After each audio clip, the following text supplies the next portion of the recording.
All right. Welcome, listeners. Thanks for tuning into this episode of the UNSECURITY Podcast. This is episode 135. It's like a lot of numbers. That's a 135. Yeah. The date is June 8th, 2021. Joining me is my good friend, as usual, Mr. Brad Nye. Brad, how are you? Good. How are you? Hot. I know, right? What the hell? We were talking about that before the show started, how in Minnesota, you were saying that this state has the biggest temperature swing anywhere in the country. Yeah, somebody was telling me that, and the air temperature can go from like 100 in the summer to negative 20 in the winter, and heat index of 110 to a wind chill of negative 150 or negative 50, 150. Yeah. So swings. That's crazy to think about. It is, man. It's too damn hot. But thank God for air conditioning. It's going to cost us more money, of course, but Yeah. it could be worse. Yeah. I got nothing to complain. First world problems, right? Isn't that what they call that? Yep, exactly. Could be way worse. You look at, because another thing here in Minnesota is, you do have a homeless population like you do in every sort of major metropolitan area, and you see them in the dead of winter, and it's like, oh my God, I can't believe it that they survive. And and we do have a pretty good, I think, support system here. Mm-hmm. But then also in the summer, man, it's 100 degrees and you're carrying all of your belongings. Yeah, and it's not just one day. This is like, we've been under a heat index or a heat warning since like last Thursday. Yeah, and it goes through Thursday this week. Yeah, well, we got a lot of good things to talk about again this week. Last week I liked how we sort of took some news articles and dissected them a little bit. I think our listeners appreciate our take on some of these things. That was some of the feedback I got over the last week. So we have 5 new things or topics or news, whatever things to talk about today. But before we get to that, also want to just check in. What's new? What are the things you're hearing on the streets? You were mentioning, before we got started, that you've been busier than ever. Yeah. On the consulting side. Yeah, it's been fantastic. We've got some pretty big companies that talking to us and asking for interviews to understand services, and it's good, but right. Been very busy. Well, yeah, it is. I mean, I think sometimes it is possible to have too much good. It seems like maybe. Yeah, I won't lie. I am looking forward to actually taking a real vacation this summer. Yeah, well, you've earned it, man. I mean, especially given some of the things going on at home with health and kids and just all that stuff, man. You need it. Although I did go into the office Thursday last week. Yeah, I'm going into the office tomorrow and Thursday. So nice. If you'll be in, we'll see each other face to face. I won't be there Thursday, and we'll see maybe tomorrow. But okay. Yeah, it was weird going in. That was the first day since March 17th last year. I was actually like in the office around people. Is Alex taking over your office permanently now? We'll see. I don't know. I'll probably only go in a couple days a week at this point. So if he's going to be in there every day. Well, between the two of us, we can take him. Oh, I'm sure. Right? Only one of us, really. I mean, he's not that big. He plays soccer. We have to corner him. That's true. He's squirrely. Yeah. But yeah, it was cool. It was very nice to see everyone. It was surprisingly a little bit overwhelming from a input side of it, because you haven't been around that many people for so long. But it was very cool. Yeah, that was one of the things that I was telling my wife about. Is I struggle. I've gotten better now, but in the first couple of weeks, I struggled with my social skills. Yeah. I wasn't used to seeing somebody face to face. I'm like, so how you doing? Right. Well, it was cool to talk to everyone, but yeah, it was, well, I mean, we're, introverts, and I sent you an article. There was an outgoing introvert where it's like, once you're in the situation, you're very outgoing and, personable, but then it's like exhausting and you have to be alone to recharge. And that's like about noon. I was like, you know what? I'm just going to head home at lunch because yeah, I'm worn out. Yeah. Well, those daily naps. I mean, the daily naps I get, I might have to put a bed in my office in the office, because man, I dig these naps. I work, I'll go meeting to meeting to meeting, and then I'll get like a 30-minute break, and I'll just go take a 15-20-minute nap, Yeah. Oh, pop those back 20 up minutes. again and be recharged and ready to go. I think they showed like a 20-minute nap is the perfect time. It's like a huge recharge, like you said. It really is, man. I do it. I've gotten into this habit now where I might do 2 or 3 of those a day. That's awesome. Yeah, I love it. Well, last week I think it was a short week, so we had Memorial Day. And I don't know if we formally acknowledged, our appreciation for the men and women who have served and who've given that ultimate sacrifice. If I didn't last week, it was simply an oversight. We take that stuff really, really seriously around here. Yep. So that was last week, and then had some really good demos for Security Studio. Big companies coming kind of out of the woodwork that I've never, a really big aerospace company, like the biggest, reached out last week, and I was like, how did you hear about us? Yeah. Really cool though, because I think we'll get that business. Right. Well, and what's so cool about it is they came to us. It's not like that's never been our target market. It's always been that small to mid-sized underserved market. And now the bigger players are coming to us and being like, hey, so tell me about this. Well, yeah, I think because they're in their third-party risk management processes, or somehow maybe they're seeing some of the product of the work that we do in that underserved market, and they're like, wow, this is kind of better than maybe what we're doing. Yeah, maybe we can go that route too. You know what? I wonder if they got one of the questionnaires from somebody. That's happened. Yeah, that's happened before too. But it was weird because it was the CISO himself who. That's so cool. Yeah, so the CISO wouldn't have gotten that questionnaire either. So there's got to be some kind of chatter going on. But I appreciate it, obviously. And then we did the 50th anniversary, 50th show episode of the Security Shit Show last weekend. Yeah.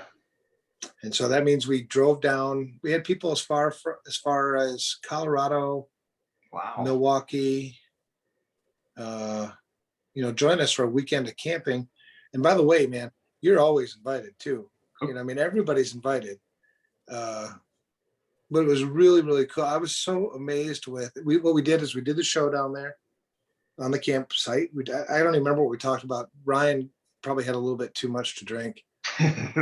So if you watch the episode, you'll see that. Now I don't drink, so I was kind of babysitting and kind of keeping us on track, I think.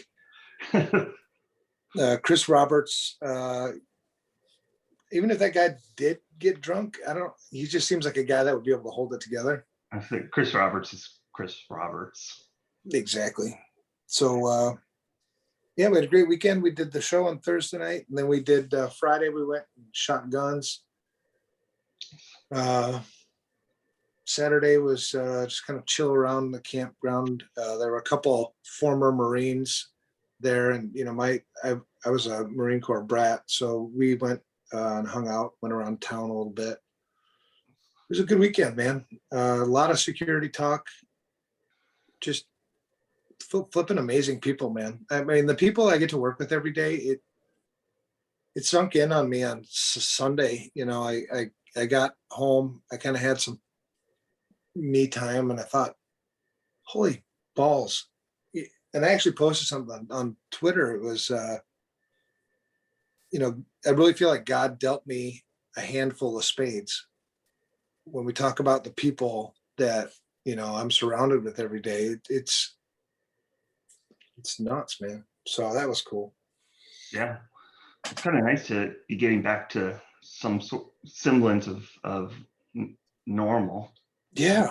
See people and you can see their face. You can see their facial expressions. I can see when they're smiling. I can see like, oh shit, you need to brush your teeth, or It's whatever. I got a new shirt. Renee sent it to me. I don't don't know if you saw it, but it says, I keep all my dad jokes in a database. Ah, And I went to Target with that on, and it was cool to see people read it and actually smile or react, whereas for the past year you couldn't tell. that's awesome, man.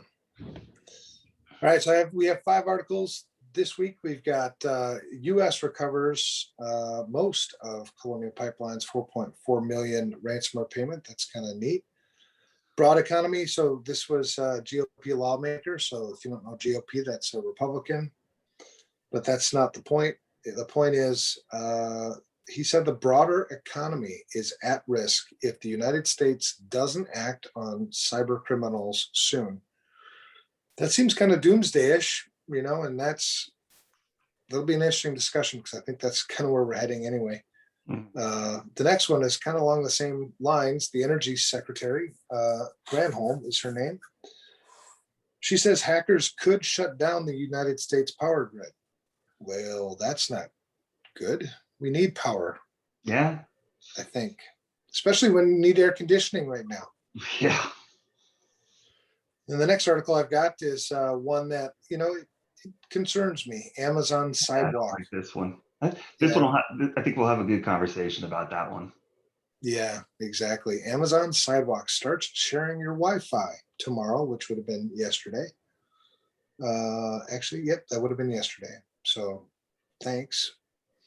And then the last one is username and password breaches increased by 450%. Now that doesn't seem, we hear about username and password breaches all the time, so that doesn't catch anybody's attention. But what caught my attention was the 450%. Yeah, well, and the average cost of a breach. Yeah. That they have listed. Yep. And then, kind of this morning, we had that big internet outage because it was one, cloud service provider that. Oh, I didn't hear about that. Tell me. Yeah. I might have been sleeping. I got the alert right before the show. Really? Which ISP?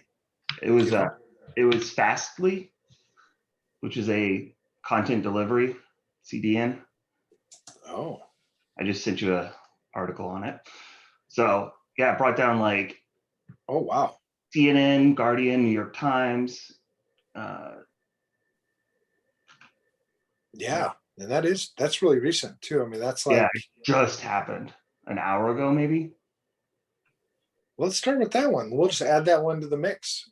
Talk about, so we're going to be reading basically from the news thing. So I'll take the TechCrunch story. So on TechCrunch, this is the title of the article. Twitch, Pinterest, Reddit, and more go down in Fastly CDN outage. CDN is Content Delivery Network. Update, outage resolved after 1 hour, but an hour even is bad. Well, content delivery networks. Yeah, GitHub, Stack Overflow, Hulu, PayPal, Spotify, Stripe. I mean, you have payment systems in there. Gov.uk, Hulu, HBO Max, Quora, PayPal, Vimeo, Shopify, Stripe, CNN, The Guardian, New York Times, BBC, Financial Times. Wow. A glitch, they're calling it. So I'm wondering, was this a change that went bad?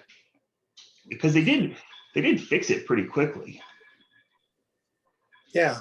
So the original article was 5:08 a.m. Central. So that's about an hour and 2 hours ago. And there was an update at 3:50 a.m. Pacific time, which would have been 5:50 a.m. So about 40-ish minutes later. Getting, some websites are slowly coming back up. The issue has been identified and a fix is being implemented, says Fastly on its status page. I guess it was returning a whole bunch of 503 errors, and then 4:02 a.m., 12 minutes after that, issue seems to be resolved. That'll be interesting to see, what that really ended up being, because, it really, I think, yeah, from a convenience standpoint, that's a pain, right? But at the same time, it kind of shows you still have that single point of failure that so many rely on. Who do you think is going to be a focus if there was going to be kind of that nuclear cyber war where they can take down 2 or 3 CDNs and basically shut down the internet? All right. Yeah, and imagine if you were able to find some way to knock off Microsoft and Amazon. Or yeah, exactly. Yeah, take out Fastly and Cloudflare, and you're probably looking at 75-80% of the internet at least, I would think. Yeah. Well, and the cool thing about Fastly is they have a pretty extensive status page, which is really kind of interesting because they also keep historicals on there, so you can see, on June 8th, which is today, when they, originally sort of became aware of it, and then kind of their status updates as they went forward. Looks like 09:58 Universal Time is when they had their first log of we're currently investigating the potential impact. Then 10:07, 10:11, 10:21, 10:23, 10:26. They were they just had investigating the issue updates. So about a half an hour of that. And then at 10:44, the issue has been identified and a fix is being implemented. And what I'll say this, well, I'm pretty impressed with, like you said, how often they were updating that status page, because they don't have to do it that much, but that people are going to be checking, and this is a big deal. So that continuous communication and controlling the narrative is what we talk about in a DR situation. Yeah, totally. Yeah, if I were looking at this as a company, this might be something to add to our own practice too, is to use this as an example of, create a page, a status page, if you are that kind of service, or create a something page, or be ready to anyway, when there is a breach or something that happens, so you can get out ahead of it. Because think of how many support calls they probably save themselves. Yeah, right. And you know what happens when a customer calls support or emails support and then gets put on hold for hours? I mean, that just pisses them off more. But if you have a nice status page people can go to and reference, and keeping it up to date, and so yeah, good job. You never want to have that happen, but good communication. It'll be interesting to see what actually caused it, because like I said, they got it back up pretty quickly. So was it just a change that went sideways and they rolled it back, or so I'll be interested to see how they address that. And if you look at their status page, man, they provide a status every day. No incidents reported on June 5th. No incidents reported on June 6th. June 7th is empty. June 8th is, when we had all the stuff. But on June 4th, they had an announcement of their capacity expansion in Toronto. I mean, damn, they set a really good example of communications here. I'm bookmarking this page as a good example. Yeah. So anyway, back to what happened. I think we'll have to figure it out. I think it's so new that who knows? Yeah. And there are people that were working on it are probably pretty tired right now. Yeah, because they're out in California. I don't know if that's where they're support. They probably have support all over the damn place because they went public in 2019. Yeah. Fairly stock price around 50. Yeah. All performance is back to normal, all operational. So yeah, interesting. It'll be interesting to find out what occurred. I think you were probably on the right path, thinking that this was some sort of an update that didn't go the way they planned it to, or something. Yeah. Well, we'll see. I mean, let's hope it's not an attack, right? A vulnerability. Right. Even if it wasn't, but if it was an attack, it was a hell of a response. Yeah, I'm impressed how quickly they got it back up, identified and got it back up. So Cool. You kind of had like a breaking news story there, Brad. yeah. Not bad. We're not known for our breaking news. No, you know, that's what I Here do. we are. Look at us. All right. Well, the next one I have is from Bleeping Computer, and as you know, we've been under attack. We've been under attack for years. Not to this maybe this severity or this impact, but Global Pipeline, JBS. I think there was something in Manhattan, maybe a train station or something that was taken offline. And anyway, these things just continue. But a little bit of good news, but you also got to put it into context. Yesterday, Bleeping Computer had U.S. recovers most of Colonial Pipeline's $4.4 million ransomware payment. Seems like, damn, that's cool. But, that wasn't really the big impact, right? I mean, what's $4.4 million? The real impact is, what did it do to our economy? What did it do to people's livelihoods? Yeah. Well, yeah, I know. It was crazy to see. You had thought after the whole, toilet paper hoarding fiasco that people might have learned that, hey, we don't have to rush out and hoard everything. And no. But I mean, it's a ripple effect, right? Like now these people are going out and hoarding gas, and people that need it no longer can get it. And how does that impact everybody? It's just, it's not good. Right. No.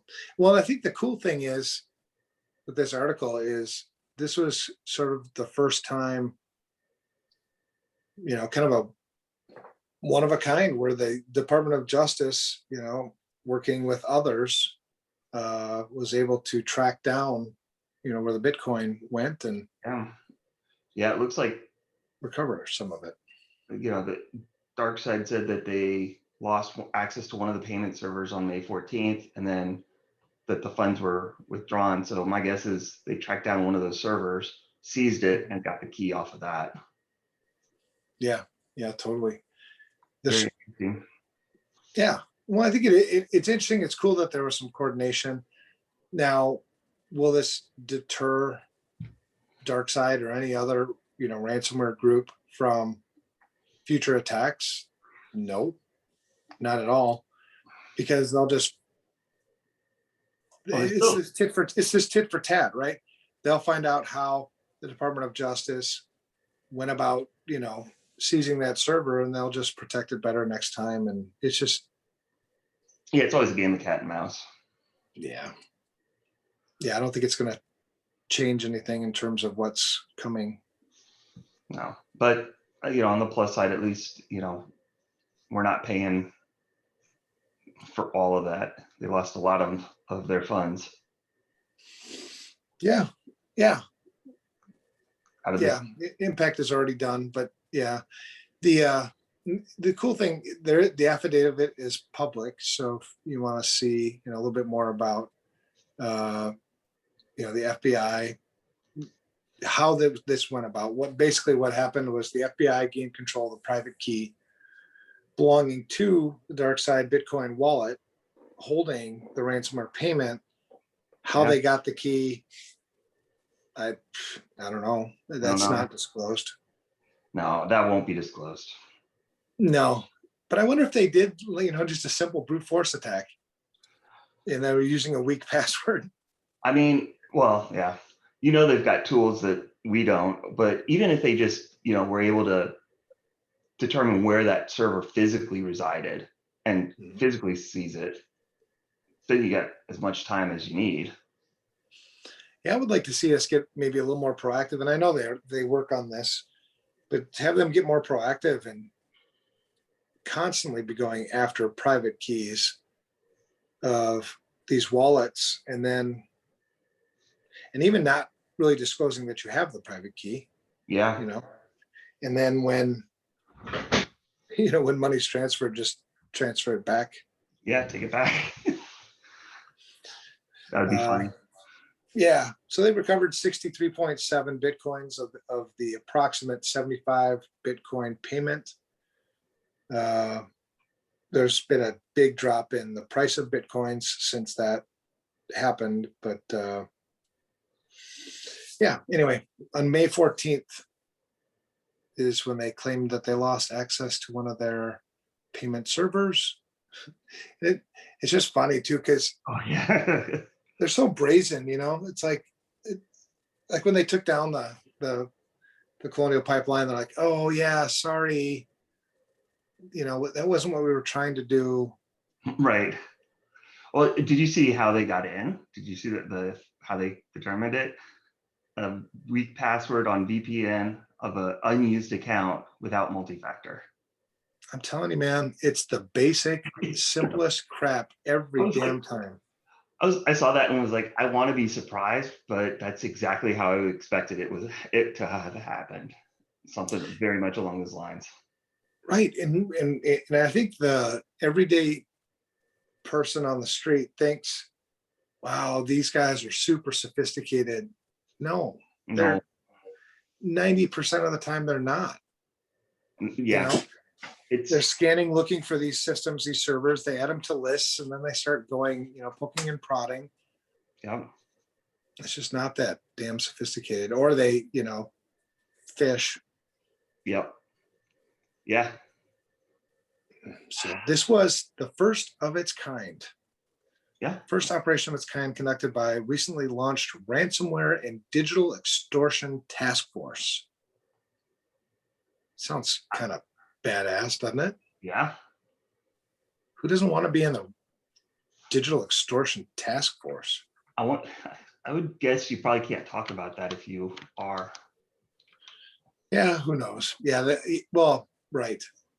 Well, identities of people that do this kind of work, you have to be kept really secret because you'll get killed. Right. That's what I'm saying. Yeah, you can't really brag about it. No.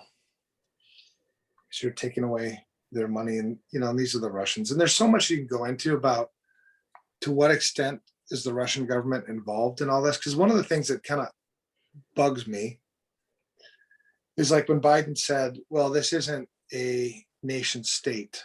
These aren't nation state attacks. But then you got to think everything that happened, Russia is a communist country that rules their population with an iron fist. Everything that comes out of Russia, the Russian government is complicit. Yeah. It's a very fine line, I think, to walk on that. And I think, you're right. Like, they're not going to be able to do this without approval, but it's not, or not necessarily approval, but there's rules in place, right? As long as you don't attack any Russian assets, they'll turn the blind eye. So like you said, it's that they're complicit, but it's technically not a nation state. So, because it's not. But in my opinion, man, if you have a nation who's complicit in attacking another nation, just call it nation state. I mean, yes, it's not your guys. It's not your guys sitting in your office. Fine. I'm not arguing with you. I agree. Yeah. I think he had to. This is the diplomacy, political crap that is why we aren't in that field. Yeah, true. And you're right. I don't walk in the shoes of the president or anything else, but as somebody who sits where I sit, it's like, yeah, there's got to be consequences. I mean, you can't just let bad behavior continue. Right. Yeah, that'll be interesting to see how this continues to play out, and if it escalates or continues or kind of dies down. Yeah. Well, that leads us to our next one. So our next article, this one comes from Fox News, and I didn't choose a CNN one to even this all out, but it's a Fox News one because it was the title that really caught my attention. The title is "Broader Economy at Risk If U.S. Doesn't Act on Cybercriminals Soon," GOP lawmaker says. This is Representative Garbarino from New York. Yeah. It says if Congress doesn't act soon, all Americans, regardless of where they live, could see their daily lives impacted as cyber criminals continue to target the broader U.S. economy. Could see their daily lives impacted. I don't know, whose life hasn't been impacted. You may not feel it, may not hurt enough yet, but Right. damn, your life is being impacted. You're paying more for stuff than you should be. Yep. Your identity is already in the hands of a bad person somewhere, I'm sure. Yeah, it's not good. I think the task force and some of the stuff with improvements in funding for CISA and some of those changes, I think it's the right direction to go. Just make sure we don't stop, right? Like that seems to be the problem, is we start going down one path and then things change or people get distracted or, hopefully this is something that is, regardless of your political affiliation, you take seriously and work to get done, because those attackers don't care if you're Republican or Democrat. So quit fighting about this. Well, and that was, I'm going to write an article when I get time, which I just don't have time. I haven't been able to post anything hardly anywhere. But the title of the article is going to be, "Your Government Cannot Protect You." Because it can't. If you're not doing the things that you're supposed to be doing, then I mean, even within a company or whatever, you do have responsibilities, personal responsibilities. You can't just expect to be fully protected, right? Like we see it with people getting phished. You don't think companies have good products in place and good solutions, and it still happens. So I agree. There's got to be some personal responsibility to be aware of this stuff, because it's your life that's being impacted. Well, and you're right, man. I mean, there's a lack of accountability, because not only will your life be impacted, but there will be lives lost. Mm-hmm. Because, with how fast technology is going, cars, driving themselves, smart homes all over the damn place. We're going to be talking about Sidewalk here in a little bit. Yeah. Well, you read the executive order that came out a few weeks ago from, the administration, and, one of the common bits of feedback I got was, wow, that's a lot. And, but when you think about it, we are so far behind. We should have been doing this stuff from the beginning. Mm-hmm. We kept kicking the can down the road, kicking the can down the road, kicking the can down the road. And then you get to this point where it seems so counterproductive and so disruptive. I mean, because you're retrofitting crap that you weren't doing right. It's always easier and cheaper to do it right the first time than try to go back and retrofit. Yeah. And it gets more expensive the longer you put it off. Yep. And the more painful. Yeah. So any listener who's listening today, because I had this discussion too with a company, they're like, wow, we really have a lot of work to do. And I don't know if we're really willing to bite all that off. I'm like, well, that's fine. Eventually you're going to have to. You're either going to be forced to, or it's going to be painful enough to where you're going to do it. And the longer that happens, you can't not do this. Mm-hmm. Right. It's just a matter of time or whatever that you haven't already been. Yeah. And we'll talk about, what does that mean from a business perspective in the last article, because that's kind of an eye-popping. Yeah. It's good that now the sad thing about, as long as we don't step up as citizens, the government will have to do what if we continue to demand that they do stuff and we won't do stuff, well, then it's going to get really controlling and a lot more uncomfortable. And you're going to have to live with a lot more things that you don't want to live with. And it still doesn't guarantee that it won't happen. Right. Like I said, we see it all the time. So don't think just because they're now doing this, you don't have some sort of personal responsibility related to, information security. Yeah. Well, I got a call yesterday from CISA, friend of mine at CISA, who I admire him. So it was a good talk, but he called to give us kind of a heads up on, some things. So I had forwarded that information on to Oscar and the team, as kind of a heads up. And then we got to talking about the same thing, right? Because now CISA has what are called, I think, state coordinators or whatever. So every state now has a CISA person that's kind of responsible for helping and overseeing state cybersecurity operation things. Very cool. But we were talking about the same thing, man. There's only so much we can do. I can't go over to my neighbor's house and secure his router. Right. Yeah. I mean, I'd love to. I can offer, and actually I have done that, but I'm talking just in general. Right. Well, you can't do it for everyone. No. So just in the last, this article is kind of interesting too, because it covers, in April, we had MTA, the Metropolitan Transportation Authority. They were affected. We had obviously Colonial Pipeline, JBS, the Steamship Authority. It's just going to get worse and worse and worse. Yep. So what do you do at home? Well, don't have two-factor authentication, or don't have single-factor authentication on anything remote. If you're like most people, you don't need anything inbound.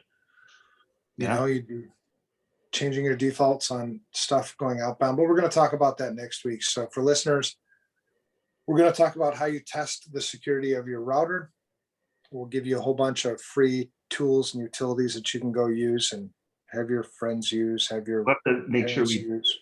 we do it correctly so we don't accidentally give out our right our information. We don't need people testing it for us. No, yeah, good point. So that's it. Broader economy is at risk, and that's not news. Shouldn't have been. No.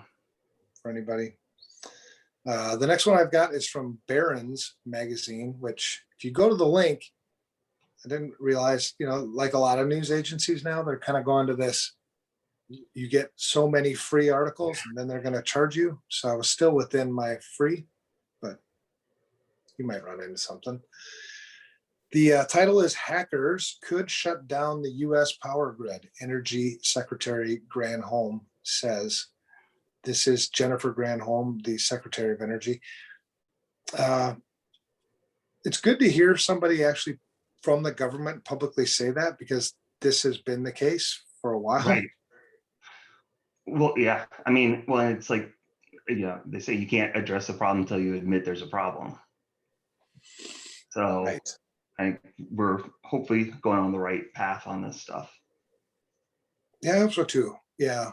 Taking a deeper look at, where are our weaknesses and where we can't mitigate attacks, like we just talked about with Fastly, having something quick that will detect it and having a really good, solid response. Yeah. Yeah. The one thing I didn't like, I was like, okay, great, this is good. And then it gets down to the bottom where there's the analyst, analyst from Wedbush, and his talk about, this is going to be a huge increase boost in spending. And, there's a $200 billion growth of opportunity in cloud security alone. Well, no, that doesn't, maybe they do need to spend some money on that, but that's not, you're missing the point. Although that not for them, but right. It goes back to what we were just talking about. Well, we just talked about Colonial. Mm-hmm. You didn't need money. No, you need to disable the damn account. Turn off the damn account. Yeah.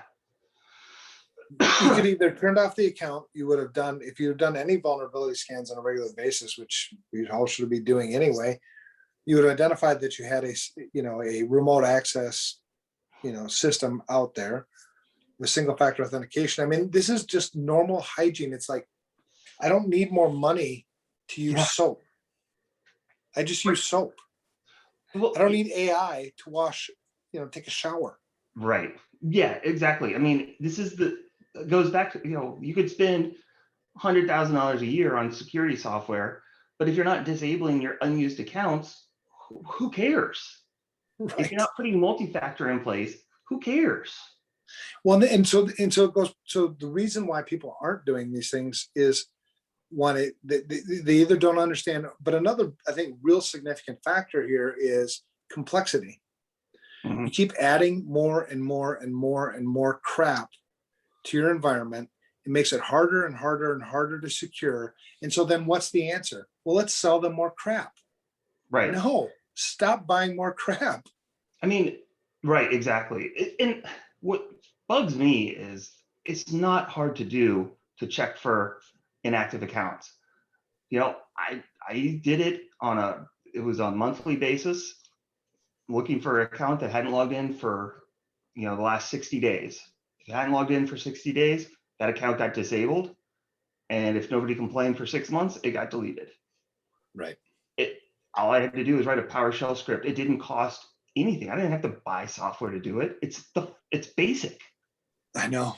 And so then you see like, and you got a question here. So I'll read from this article. It says along that same, point, Ives sees the trend benefiting both large federal software contractors like Telos and Palantir Technologies, as well as cybersecurity software vendors like Fortinet, SailPoint, CrowdStrike, Tenable Holdings, CyberArk Software, Varonis Systems, Zscaler, and Palo Alto Networks.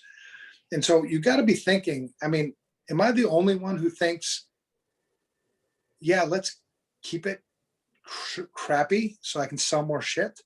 Right. Yeah. Well, and if you're one of the competitors that isn't listed, you're probably not real happy with that either. But that's the insanity of all of this. Like, and I go back to that Senate Intelligence Committee meeting when, Senator Wyden asked a perfectly good question about if we had used firewalls the way they were designed to be used, which we've had forever, and, and it doesn't even have to be sophisticated, just a stateful packet inspection firewall. It doesn't even have to be a damn proxy. If you were blocking egress traffic and ingress traffic to only what was required for that thing to function, it would have mitigated probably the most impactful breach of all time. Yeah. But Evan, zero trust is new. I know. Well, that was funny, man, because that was another question I had. So I gave a talk to the Minnesota Cyber Commission, Minnesota. I can't remember the name exactly, but they make recommendations to the governor in this state of what we're going to do. And the first two vendors talked about zero trust, right? This is where we got to go, zero trust. Biden even had it in his executive order, zero trust. And so the CISO for the state of Minnesota asked an awesome question. Where do we start? Right? And both of these vendors were like, skirted around the issue. They didn't really say, probably because they're not engineers, they're more salespeople. But so I hurried up. I was the last one to go. So I hurried up and added a slide to my deck. Nice. Zero trust. Where do you start? Right. And so we went through, and then I got to the zero trust. I go, where do you start? Well, it starts with an intimate understanding of yourself, right? Asset inventory, all my applications. Where are they? What are they doing? Who are they talking to? Where's all my data go? Mm-hmm. Where's all my hardware? All those things, because how else are you going to do the default deny on all these things and know what's allowed to talk to what? Yeah. Well, and that's the thing. So asset inventory, how about that? Have you ever done that? Right. Well, that's the thing, though. It's not sexy. It's hard work. It's not easy. I mean, I would say it's simple, but it's not easy, if that makes sense. Well, I don't know if people are turned off by simple. Everybody says they want simple, yet when you look at the way they live their lives, I don't think you really want simple, because you keep making your life more and more complicated. It's like we talked about with Chris a couple of weeks ago is, you spend 8 hours engineering a fix for something that should take 10 minutes. Like, you see it all the time. And I know I've done the similar, but it's just not this difficult, really. So Granholm, anyway, in her interview was on Sunday, so that would have been the 6th, with CNN's Jake Tapper. She was asked if the country's adversaries have the ability to shut down the U.S. power grid, and her answer was, yeah, they do. I mean, I'm so glad, like that she said it, but it's kind of like I didn't see the interview, but I kind of feel like it's like duh. Well, Are you kidding? What's frustrating too is, in the wrong hands, this fear, this need can be used for good or for bad. Mm-hmm.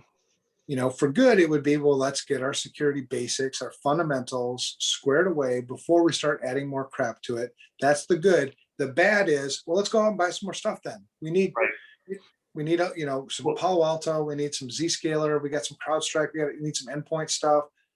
I do like what she said, like, and what they were doing of making these changes, because there are protection standards for protection of the electric grid, but not for pipelines. And they've already made some changes to, move in the right direction for pipelines, where they have to, report ransomware attacks in real time. I think you're starting to see, that's the right approach. Like, hey, we got to be aware of this stuff, but don't go buy a bunch of stuff to do it. Just do the basics. Right. Well, I wrote an article last week, and it started with the number 3006. Did I tell you about this? Mm-mm. Yeah, it started with the number 3006 in big, bold. And what that number represented was the number of days that had passed from President Obama's executive order. Oh, yeah. Which led to the NIST CSF, and that directive that came out a couple of weeks ago about protecting the pipeline. So we had this executive order, it all made sense. And then we went through all this work to create these, fairly decent, I think, controls and, a framework. And then we make it, non-mandatory. What was that called? Right. Compulsory? Yeah. Maybe that's the wrong word. But why do you call it critical infrastructure if you're not going to treat it like it's critical infrastructure? I don't understand that. Yeah, I don't know. Well, call it something else. But call it like half-assed infrastructure we sort of give a shit about. Well, there's the law in place for like the American or for water treatment plants, and it says in there they have to be doing risk assessments. They have to be doing these basic things, and we know they're not doing it. So even when they're there, there's not the enforcement. Right. Yeah. Well, it's going to take, it might take something like the power grid getting shut off. I mean, we are somewhat at a standoff, though, like the Cold War, where we had, mutually assured destruction. We're in their systems as well, but still doesn't make it not hurt. I think trying to look for the upside of like the solar winds and the pipeline, it's gotten people's attention for sure. And we're starting to see some stuff, maybe that's what finally affects some change, is something of that magnitude. Yeah. You just hate to see people suffer, you know what I mean? Because they are going to suffer. Yeah. I mean, people are suffering. Right. And they're suffering because, I don't know, maybe they got sold a bill of goods. I don't know how many times we've seen somebody, in an incident response say, well, I thought we were covered. We bought this thing. Well, your thing, you weren't using your thing right. And you didn't even need the damn thing if you would have been doing the other things. Yeah. Anyway. Okay. So we have power today. Let's hope we have power tomorrow. If you don't, maybe for your own personal incident response plan, maybe you invest in a generator. Yeah. But you're going to need fuel for it. So I don't know what the hell you're going to do about that. Solar. Yeah. I think the sun is still working. All right. So the next one I've got is from Malware Bytes Labs. And you can find this in, almost anywhere. It's Amazon Sidewalk starts sharing your Wi-Fi tomorrow. Thanks. So that was posted yesterday. Today is the day. So if you're an Amazon smart device owner and Amazon is the #1 maker of smart devices in the world. You only have until today, if you want to opt out of the new program that will group your Echo speakers and Ring doorbells into their shared wireless network with your neighbors. Yeah. And in the article, I didn't realize that they just dropped Sidewalk a week ago. So they only gave a week. And it's an opt-out. How Right. can that even be close to legal? I know. Well, especially with what they're doing, like, I heard about it actually yesterday. I was reading a Washington Post article that I thought was really well done. And it's like, so wait a minute, they're charging us to use this. What about if you have a data cap? Well, they're saying, oh, it's only 500 meg, up to 500 meg. That's half of my, a limit. Right. It's not uncommon to see a 1 terabyte limit on that. You're using half of it without my, against the, I don't like this at all. Well, and it doesn't benefit. Who gets the most benefit out of this? Right. Well, and you don't, yeah. Think about So this is what they say. This new feature will provide better stability for your smart devices during initial setup and through possible internet connectivity problems. Okay, here's the deal. I pay for this crap.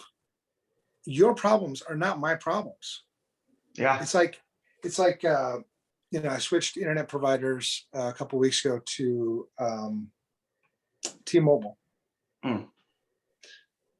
Now, I was fully expecting that when I called T-Mobile that they were going to have me troubleshoot their damn device, when it's like, your damn device, you troubleshoot your device, you fix it, you make it work, not me. It's frustrating that I have to take any time out of my day to call you in the first place. Now, thank God, when I called T-Mobile, I probably got the nicest guy ever. And he was like, I can tell you know some things about the network already. I'm like, yeah, I do. He goes, I'm just going to escalate this. I think it's something at the tower. I'm like, awesome. That's awesome when you get a good person. Yeah, I loved it. So shout out to T-Mobile for treating me right. I know others probably have their own experiences, but yeah, this pisses me off too, man. This is one of the biggest companies in the entire world that decides that they have the authority, the right to just turn something on in a device that I paid good money for. Mm-hmm. And not even hardly we're in this industry and we only found out about it like in the last few days. Mm-hmm. What about the normal, person down the street?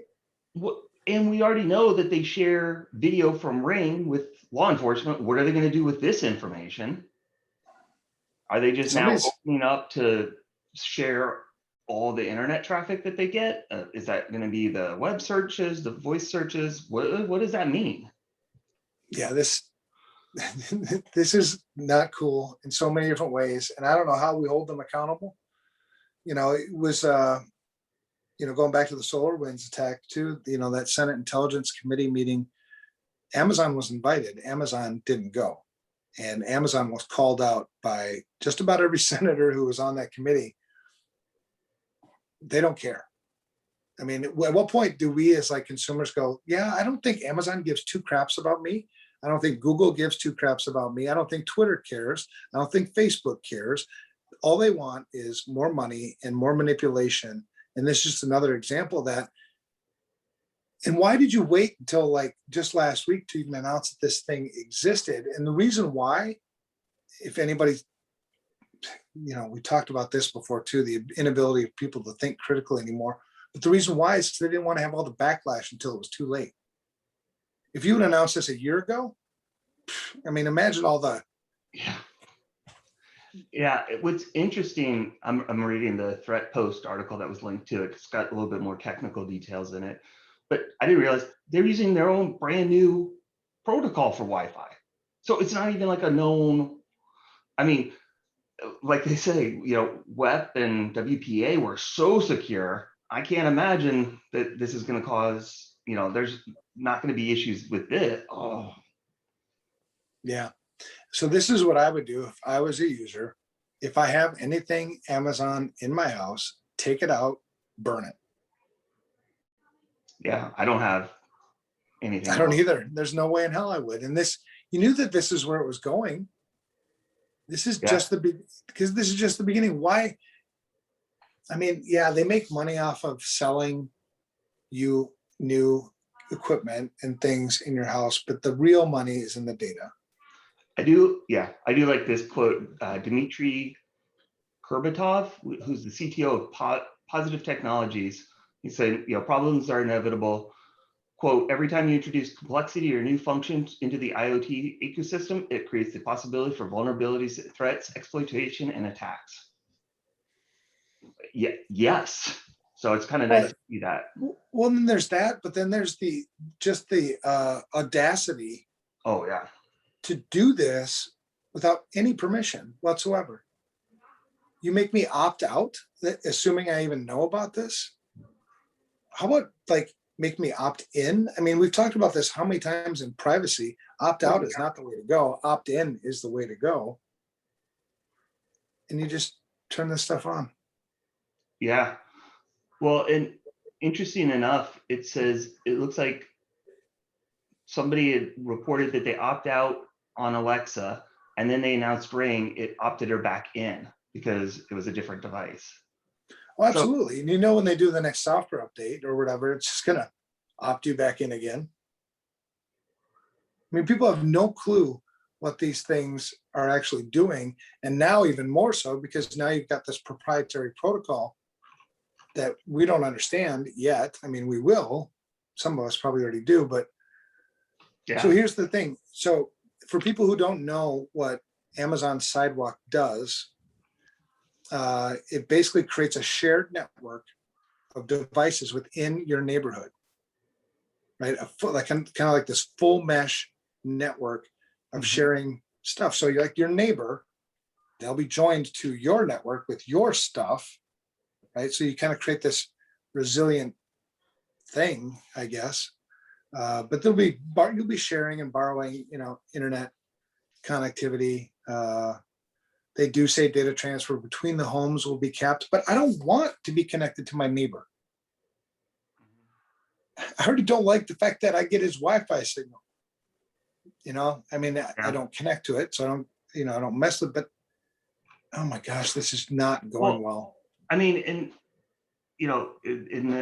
that thread post, it's linked in there. When Apple unveiled its AirTag device in April and allowed Find My app to locate lost items, within a week, a researcher demonstrated that Find My app can be exploited to transfer data to and from random passing devices without using the internet. Okay, great. Now we're going to connect everything? So what happens after June 8th if you didn't opt out? I'm going to guess there's going to be a lawsuit. And Amazon's going to be like, yeah, so what? What are you going to do? I mean, it's so audacious. I saw, after I read this, I saw also that Bezos and I think his brother are going to be taking a trip to the moon. I'm like, leave them up there. Yeah. We don't want them back.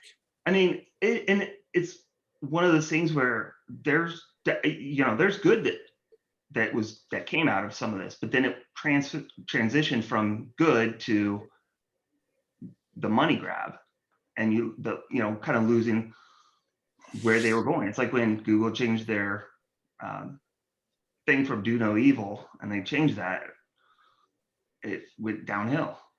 You lose your mission. Yeah, I mean, money, and like you and I were talking before we started the show, money's not bad. Right. Money is a good thing. It's the love of money that leads to all this, like taking advantage of people and doing this weird crap. So if you have any of these devices, according to Amazon, it's Ring Floodlight Cam 2019, Ring Spotlight Cam Wired 2019, Ring Spotlight Cam Mount 2019, the Echo 3rd Gen and newer, Echo Dot 3rd Gen and newer, Echo Dot for kids, because obviously we should be sharing our kids' data with everybody as well. third gen and newer Echo Dot with clock, third gen and newer Echo Plus, all generations, Echo Show, second generation, Echo Show 5, 8, 10, all generations, Echo Spot, Echo Studio, Echo Input, Echo Flex. If you got anything in your damn house with Echo on it, throw it away. Ring, yeah. I know my neighbors have a Ring doorbell, and I will definitely be going over and telling them today to make sure they opt out, because I guarantee you they don't know. I mean, like you said, if we're just finding out about it, and if, you know, the EFF was saying like, hey, we just found out about this, Right. you know that most people have no idea, and because they didn't really publish it, they probably wouldn't even know. Right. Like they didn't tell anyone they were doing this. Yeah. Yeah. John Callis, the director of technology projects at the Electronic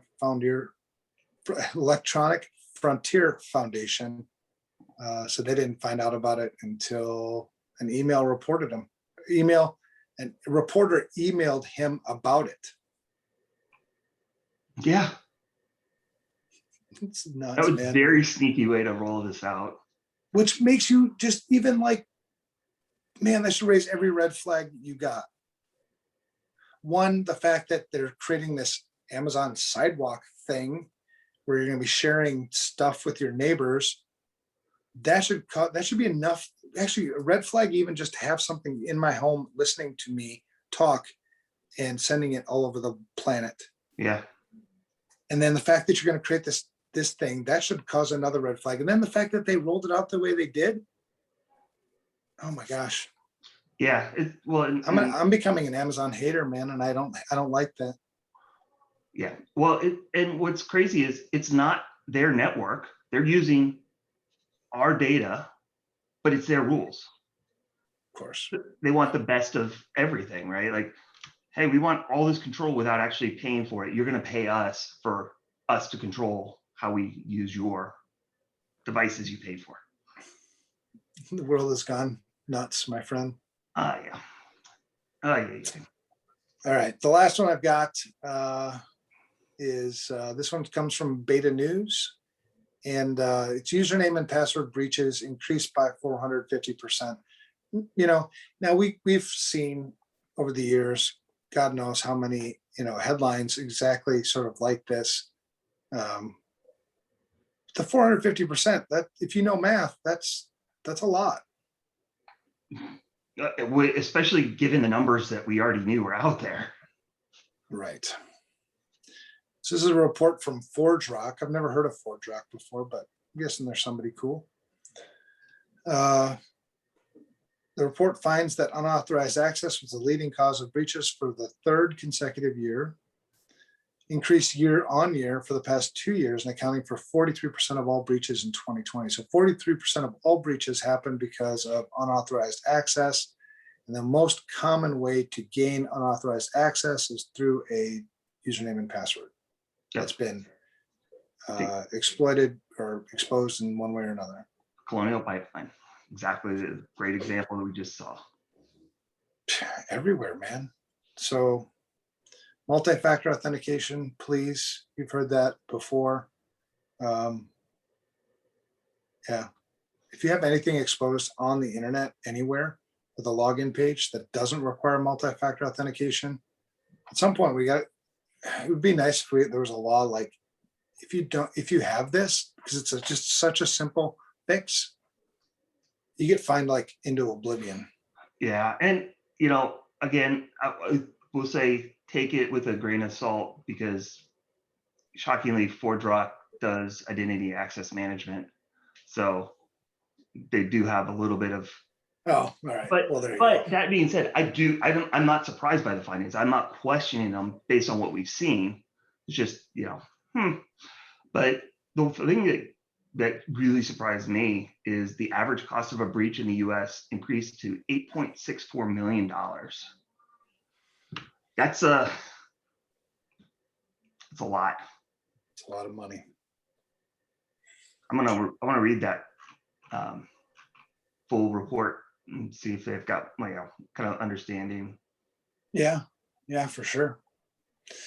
All right, well, that's our news stuff for this week. I like kind of doing this one because it gets me fired up. Like I'm really ticked about Amazon and all this stuff. I mean, really, the fixes are so simple, and I wonder at what point you're just gonna, we're actually gonna slow down and do things the right way. But all right. So, any shout outs for you, sir? Gosh, I shout out to our, I guess, sales CSM team, just doing things the right way and being supportive of the consulting and tech services. It's always nice to know those customer service people have your back too. Yeah. Yeah, I'm gonna give a shout out to I have a whole bunch of people that I would love to give shout outs to. I'm gonna give a shout out to all the Security Shit Show fans. It was a lot of fun to see them last weekend and hang out. They're just good people. Awesome. Yeah. All right. So thank you to all our listeners. Thank you, Brad. Always a great conversation, man. Yeah. Did you like it today? Yes. Okay. If you have something you'd like to tell us, feel free to email the show at unsecurity@protonmail.com. If you are the social type, you can socialize with us on Twitter. I'm at Evan Francine and Brad is at Brad Nye. Other Twitter handles, I can never say that sentence. Unsecurity is at unsecurityp. Doesn't get posted too much, but you can follow that. Our security studio is at Studio Security, and FRSecure. Home base is at FRSecure. So that's it. We'll talk to you again next week.